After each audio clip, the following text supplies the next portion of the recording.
गेल्या 5-10 वर्षामध्ये काय काय केलेलं आहे.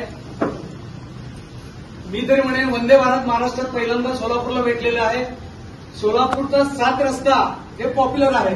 त्याचप्रमाणे सोलापूरहून जाणारे 7 मोठे मोठे रस्ते 40,000 कोटींचं जे इन्व्हेस्टमेंट करून मोदी सरकारने जे काही सोलापूरला विकासाला खूप मोठं प्राधान्य दिलेलं आहे. अनेक विकास कामे झालेली आहेत. मी ते वाचत बसलो. मोदी सरकार बसणारच आहे. सोलापूरचा खासदार सातपुते साहेबच व्हायला पाहिजे. माझा विनंती आहे कळकळीचं सर्वांनी सातपुते साहेबांना भरघोस मतांनी तुम्ही तरी देणारच.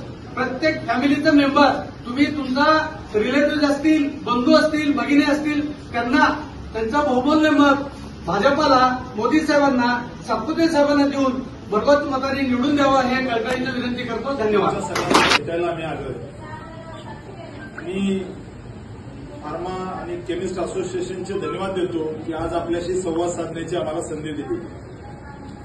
मित्रांनो, ही निवडणूक देशाची निवडणूक आहे आणि मोदीजींच्या निवडणुकीमध्ये मी आणि विजय मालक आपल्या सोलापूरचे आमदार आपल्याला भेटायला आलोय.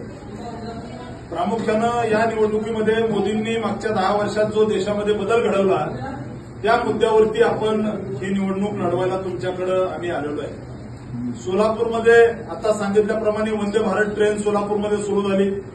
सोलापूरला रस्त्याची अवस्था जी आपण जे 2014 पूर्वी जर पाहिलं तर रस्ते नीट नव्हते. सोलापूर शहरातले सगळे रस्ते चांगले करण्याचं काम मोदी सरकारने केलं.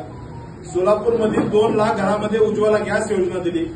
या सरकारने, भाजपाच्या सरकारने मुलींना त्या ठिकाणी शिक्षण इथून पुढे मोफत देण्याचा निर्णय घेतला आणि आपल्याला जून पासून इथून पुढे माध्यमिक शिक्षण जे सिनियर कॉलेजेस आहेत त्याचं सगळं शिक्षण मेडिकल असो, इंजिनिअरिंग असो 100% फ्री करण्याचा निर्णय घेतलाय. त्याचबरोबर सोलापूरमध्ये रोज पाणी आलं पाहिजे म्हणून